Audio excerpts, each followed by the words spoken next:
Hey everyone, welcome back to Heartcore. I'm Celestina. That's Miko on the other side of the world. What's up, girly? Hi, Celestina, and hi, everyone listening.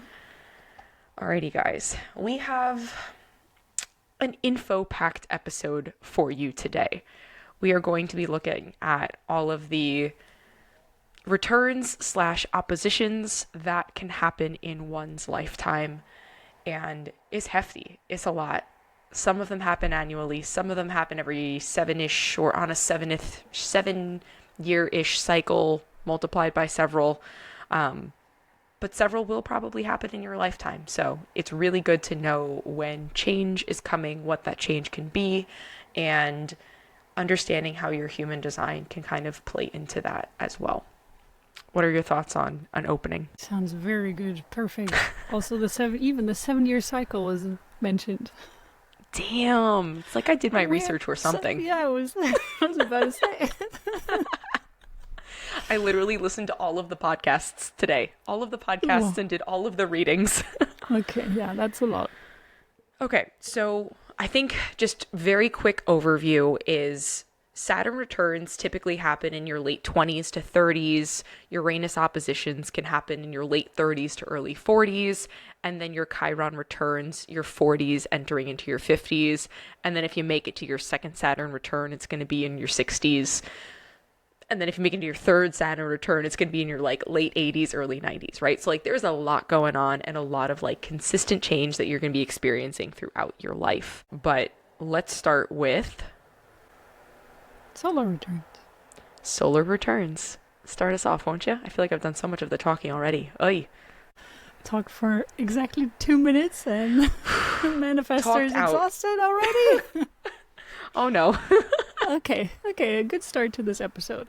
Yeah, so the solar returns, we didn't really mention those yet, but those are the yearly overviews. So this is one of the, or if not the most important one according to Ra, that you should look at, because it really provides you as a reader the chance to remind the person receiving the reading to stick to their strategy and authority. Because the thing you need to know and understand about all of these cycles is that they give you an influence, another flair to the whole picture. And with the solar returns in particular, it is not a prediction. So when you're having your solar return read, if your year actually happens the way that it shows up in your chart, you have let yourself be influenced by the planets or by the planetary environment. So you really need to understand and grasp your own chart first and follow your strategy and follow your inner authority, because this is how you're going to stay true to you. When you're having a solar return done, the date that you would preferably get that done is actually 3 months before your birthday, because that is your design date. So if you look at your human design chart, you will have your actual birth date and then you will see your design date in time. And this would be the best time to get your solar return done, because it gives you already the preparation of the year, because your design starts 3 months before your actual birthday. And going through solar return chart, the incarnation cross doesn't change, because on you're still receiving the solar return chart from your birth time, basically. So it doesn't change. And there are other things that will change in your chart, which will represent people, for example, that may come into your life, and they also represent challenges that you may face during this new year. You will also see opportunities that come up, but it will also show you how the environment can impact you, how you may feel, even though it kind of deviates you or takes you away from who you are.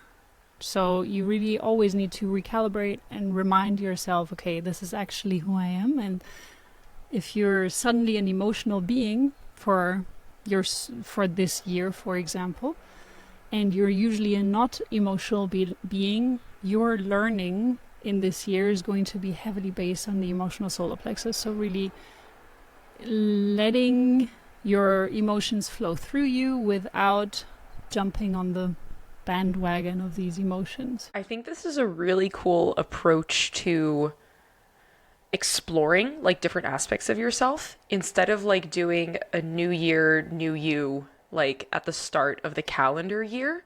I have a friend who he calls it a Josh year because his name is Josh. So he like does this for himself, but like sets like personal goals, less in the hippy dippy world, but more in like the structure and whatnot, and like goals for himself physically or mentally or whatever. And I was like, dude, that's such a good idea. But now linking it back to the solar year, I think it totally makes sense, right? Why not set goals around when you were brought onto this earth? And doing so 3 months ahead of time, yes, is your design date, but it also just gives you time to prep for the year coming ahead and kind of just gives you a couple of insights before your birthday so that when you're going into the start of your solar return on the day that you came into this world, you can set stronger intentions for that year based off of the knowledge that you've garnered over the past 3 months and have had time to like think about it. So yeah, I think it's a really cool time to be able to do that. So embrace the intentions, kind of create a ritual around it. I mean, we have a ritual around birthdays in general, right? Like birthday cake, birthday presents, party, something along those lines. And then just kind of embracing that solar return chart with what you've learned and the knowledge that you've gained from a reading or looking into it yourself.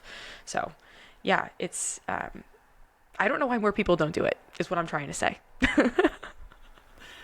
I agree. I think this is a great tool and technique to prep for your year. I mean, depending on when your birthday is, if it's mid-year, it doesn't have to be on the 1st of January, of course. And we have all been trained to, as you said, make New Year's resolutions, but we are not really preparing for our own rhythm or our own cycle of life. And while the whole year is impacting us, getting an understanding of how it is impacting us personally is so beneficial.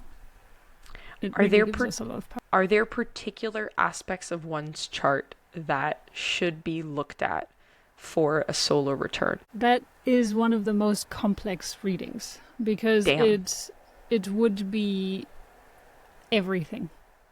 You would look at everything. I mean, everything changes in your chart, and as I said, some planets, like for example Mars or Venus, they represent people that may come into your life, whereas the lower or the planets that are further away or lower down on the human design chart, on the rows next to the human design chart, those would represent situations, events, maybe even collective, like political things that are happening in the world.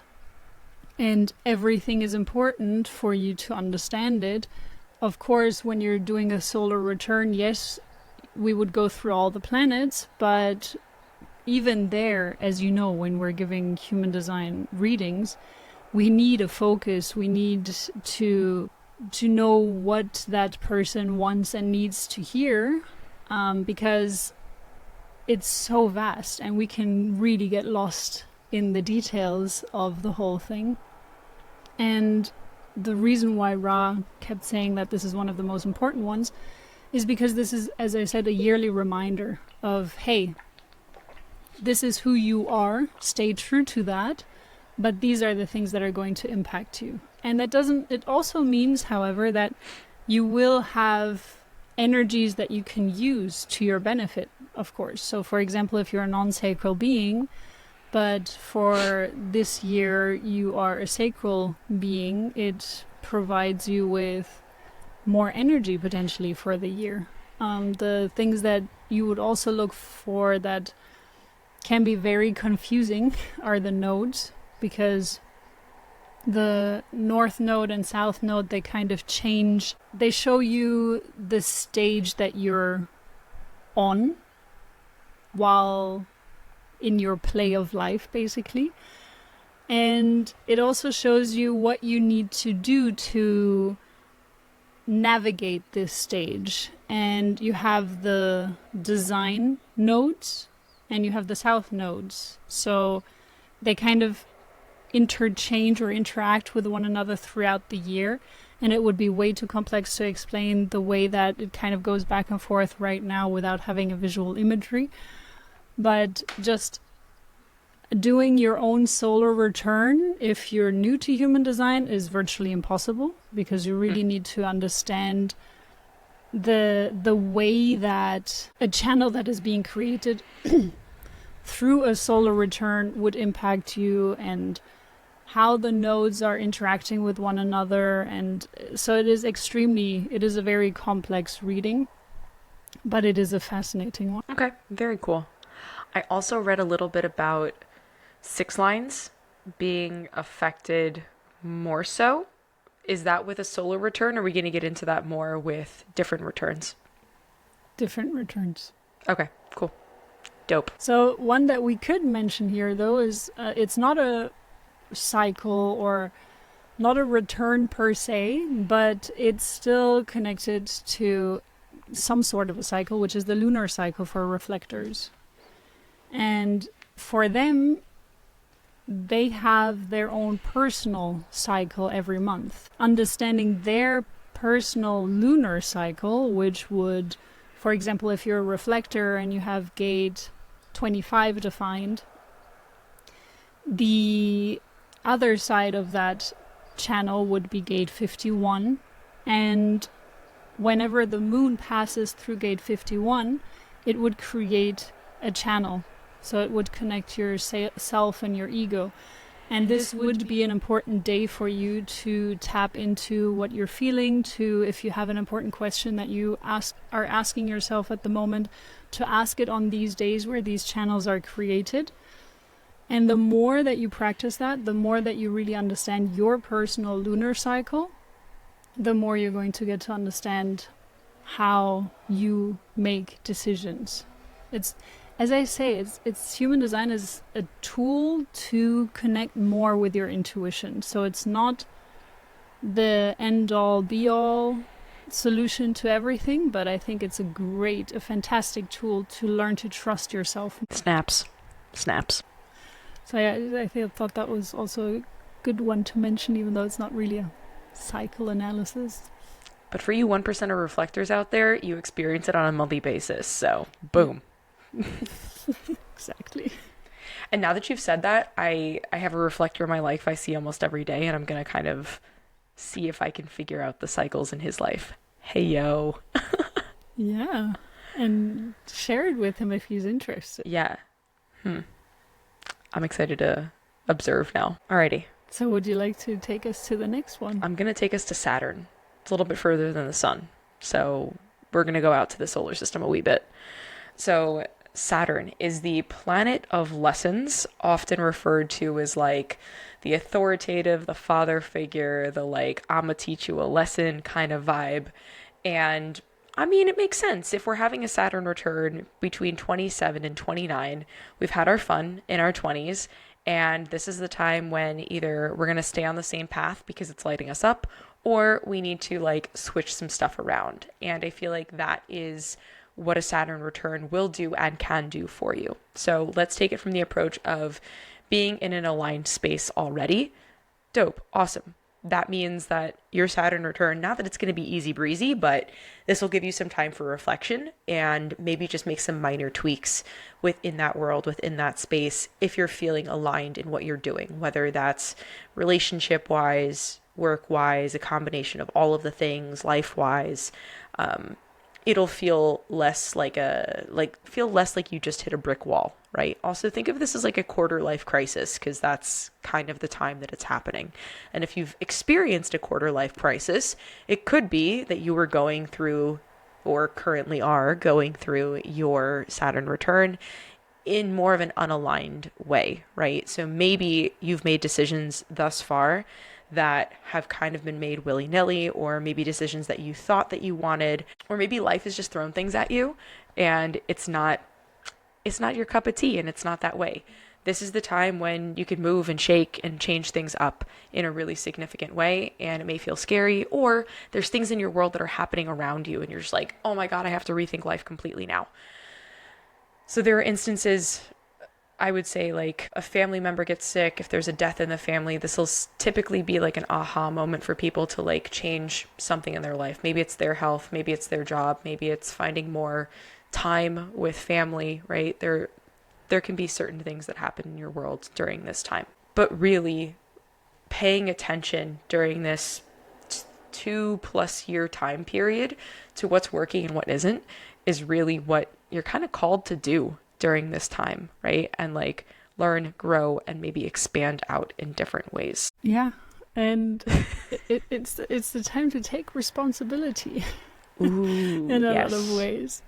So the first solar return is often linked to, you need to step up and take responsibility. And the second Saturn return is often seen as you can hand over your responsibility to the next generation, which I find very strange though, because on one hand they say that you can hand over the responsibility, but on the other hand, in human design, it is said that we as a species are kind of developing slower, or we're taking more time to really step into our full potential, to live out our life purpose. Especially if you're a 6 line, you must have heard this if you have had a human design reading, that most likely you're only going to really come to flourish and live out your life purpose at around 50 or after the age of 50.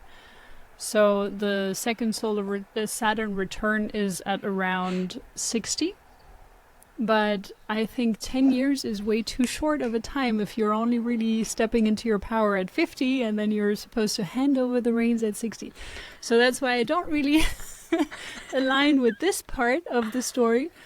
But I still wanted to mention it for everyone that is interested. And this is where we also come to the 6 line. So if you do have a 6 line profile, a lot of times your Saturn returns are going to hit you harder than another profile line. So if you don't have a 6 line in your profile, or a number 6 in your profile, if you're new to human design, then often doesn't hit you as hard. So to me, the 30th mark was pretty transformative. Also, although I have to say, for me, it started at around 24, and then the 30th mark was also again a big shift. So it was probably 28, as you said. I don't really know when my Saturn return happened. I would have to check it. And that's also a good point, because it is a rough estimate. So it's around 30, and it can happen at different point in times for everyone, or it will happen at different point in times for everyone. And what Ra had recommended was to actually have your Saturn return read, the chart read, when you're 2 to 3 years into your Saturn return. This is not something that you should be doing before, because after 2 or 3 years, you've already kind of gotten the gist of it, having started to feel what is happening. And with every other return, except for the solar return, you already start to feel it around 1.5 years in advance. So this is also another point, that it's not bam on that day it hits you. It is a gradual movement towards that influence that you're feeling. I would agree. I think mine happened at 29. Yeah, 29. And like prior to that, I felt like everything that I was doing wasn't the right move.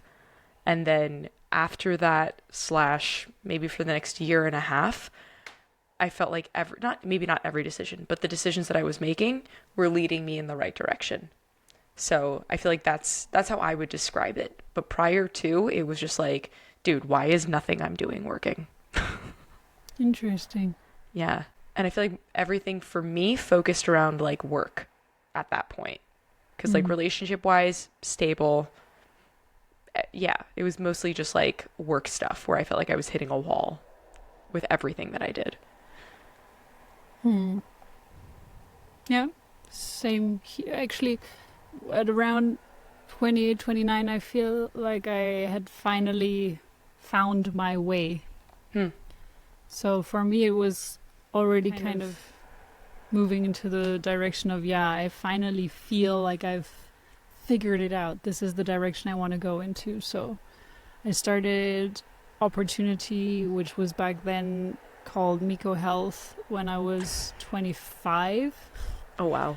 And I think Opportunity came into play at around 28, 29. I would have to check when I actually named it Opportunity.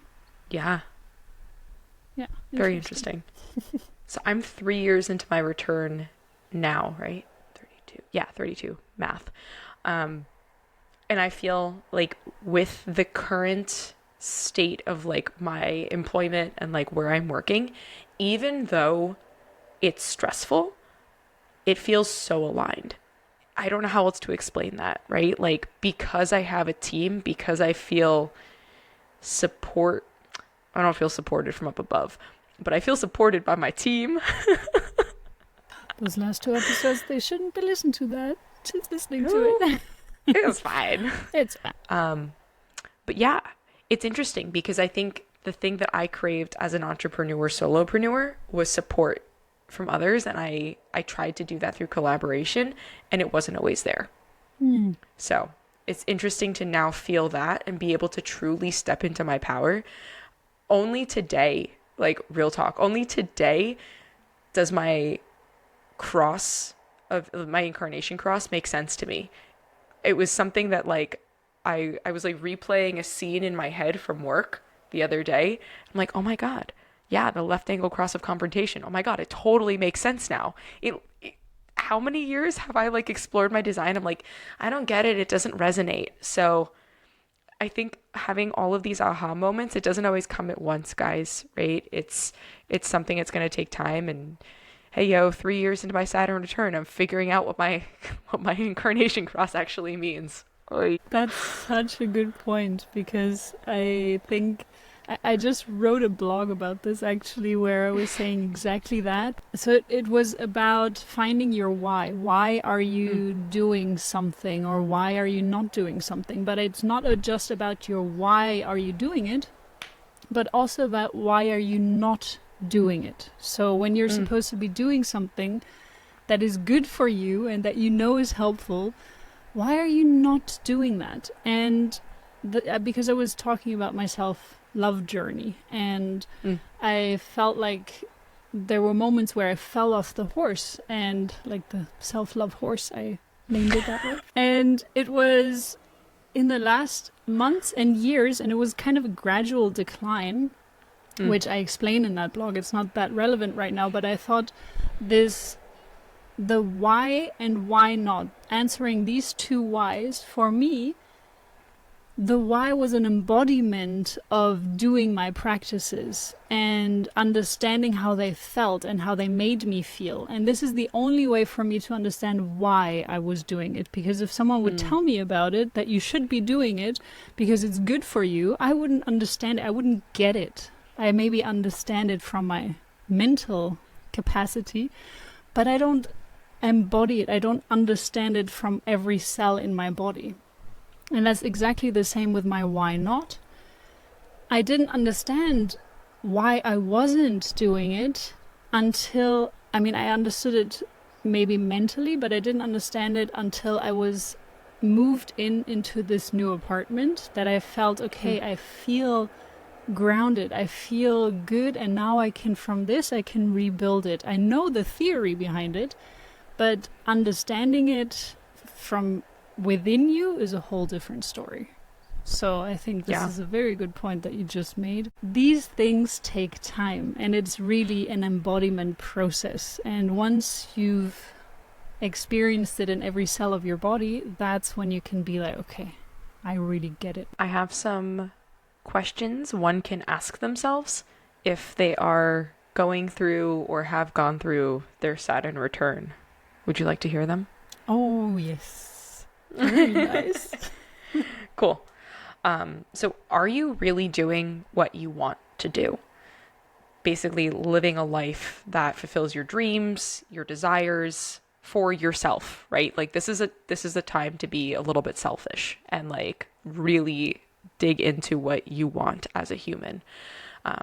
Are you lit up by what you're doing? Your heart, your soul, wherever you feel that illumination, if you will. Are you taking responsibility for your life and yourself?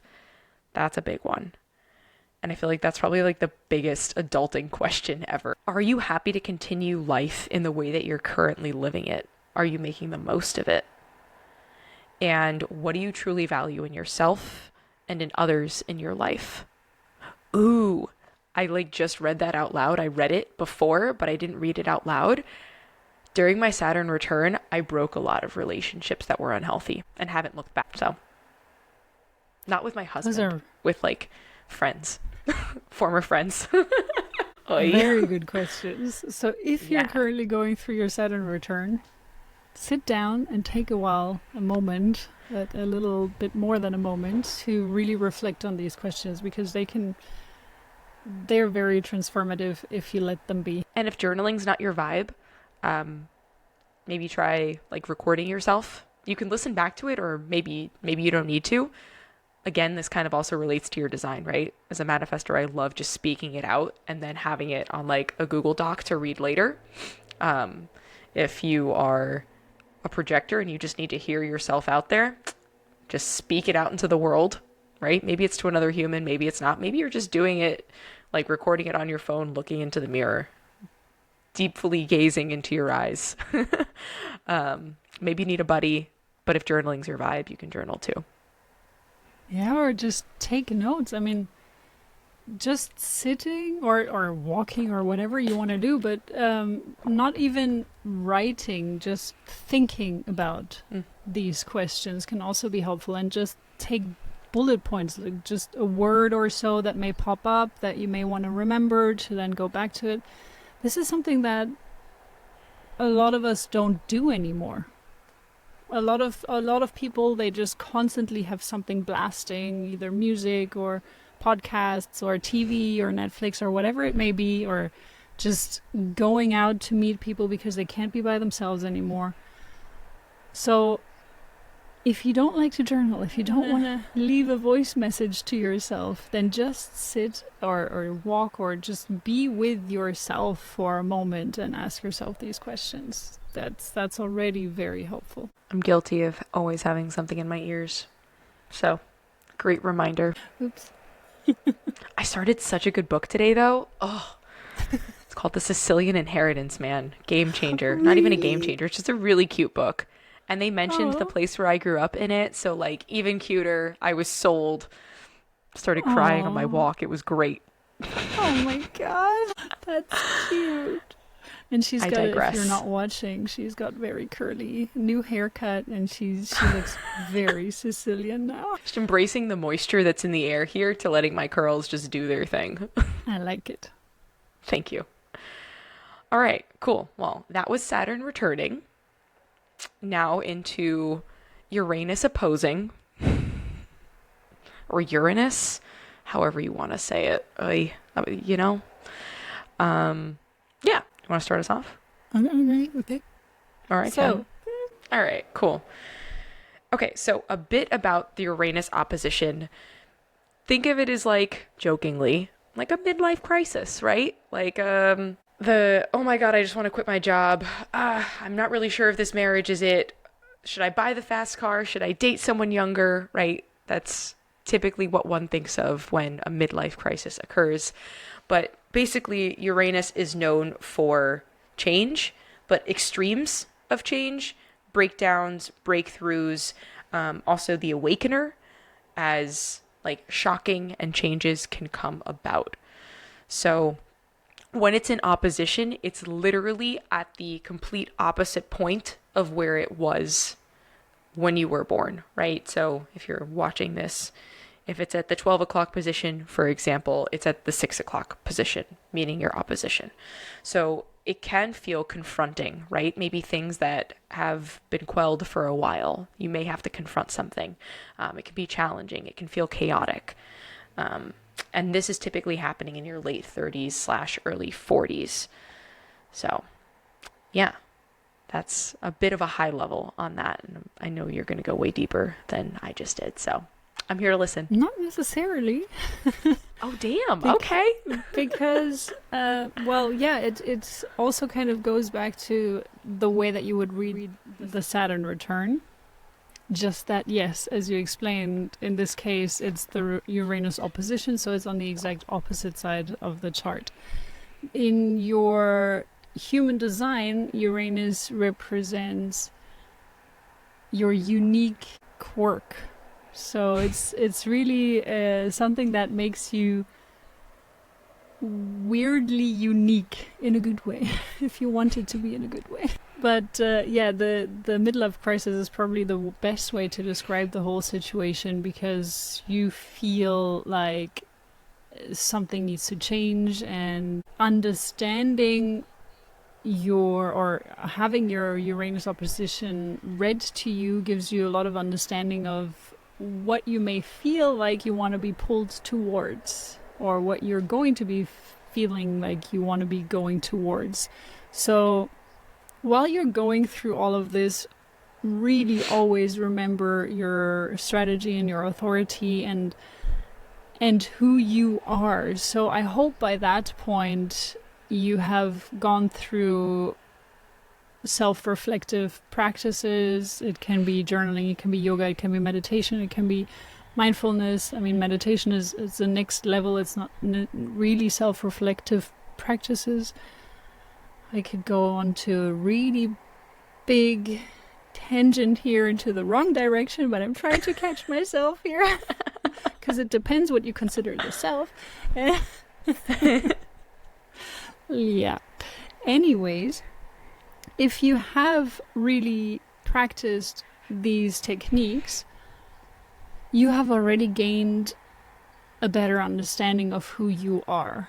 And that is regardless of human design. Human design can help you, but you don't necessarily need it. I always also say that. But I find it also an important point, because human design is still a mental practice. It's still something you're learning with your mind if you're not embodying it, if you're not practicing it. And so for me, the important part is really doing things that turn you inward. And for that, you can use human design, but you don't necessarily have to. And I think that if you're at the point of being approximately 40 and you've done a lot of the work, you've already gotten a deeper understanding of who you truly are. And even if you're then going to go through midlife crisis and have these feelings of, I need to change and pivot 180 degrees of my life, throw everything overboard and go to Costa Rica and live in a hut or something, you still need to see whether this is really what you should be doing, or if it's just the midlife crisis, like the Uranus opposition pulling you towards that direction. So that's where these readings can be super beneficial for you. And how much of that is like using your strategy and authority to kind of navigate that piece of it as well? The understanding of like, is this the Uranus opposition, or do I actually need to implode and rise from it, you know? Everything. It's everything, because no matter what question you have, and even there, I wouldn't even say you need human design. You just need to understand and be able to have deciphered how your intuition is speaking to you. Yeah. Human design is just extremely beneficial in my opinion, because it has helped me understand, okay, I need to wait for invitation, and this is super helpful. I'm not joking. This is, for me, it has made such a big difference to follow my strategy, which is, as a projector, I need to wait for invitation, and then not just take every and all invitations, but to listen to my heart. What is it that I really want? What is it that is going to be good for me? What is my heart burning for? This is like what is giving me this, okay, I'm super passionate about it, and yes, I really want to do it. It's kind of, yeah, as we describe it all the time, it's like this Care Bear energy. So my Pez thing that you got me is a little bit out of reach right now, but I think I need to leave it on my desk going forward. And every time we mention it, I'm just going to take a Pez out and have one. Okay, cool. Yes. So I bought her a Pez dispenser that's like a Care Bear for everyone that doesn't know. Purple. Okay. Love it. Yeah, I think human design is just helping you to understand your intuition better. But you can also get there through other means. It's just that, and there have also been experiments done on intuition, and I just think that even understanding if someone is calibrated well enough to understand and hear their intuition, that is already the first challenge. Because I don't think that everyone that speaks of intuition, quote unquote, is able to literally decipher whether that's their intuition or if it's their mind or whatever else it may be. So with everything, it always comes back down to your intuition. Well said. Thank you. What do you think? Yeah, I mean, I also found human design, actually it was during my Saturn return, or like right before my Saturn return. So yeah, it's helpful as a tool, but I think it just gives you different tools to understand yourself better. So totally agreed. Last but not least, the Chiron return. Start us off. Chiron return. So Chiron is known as the wounded healer.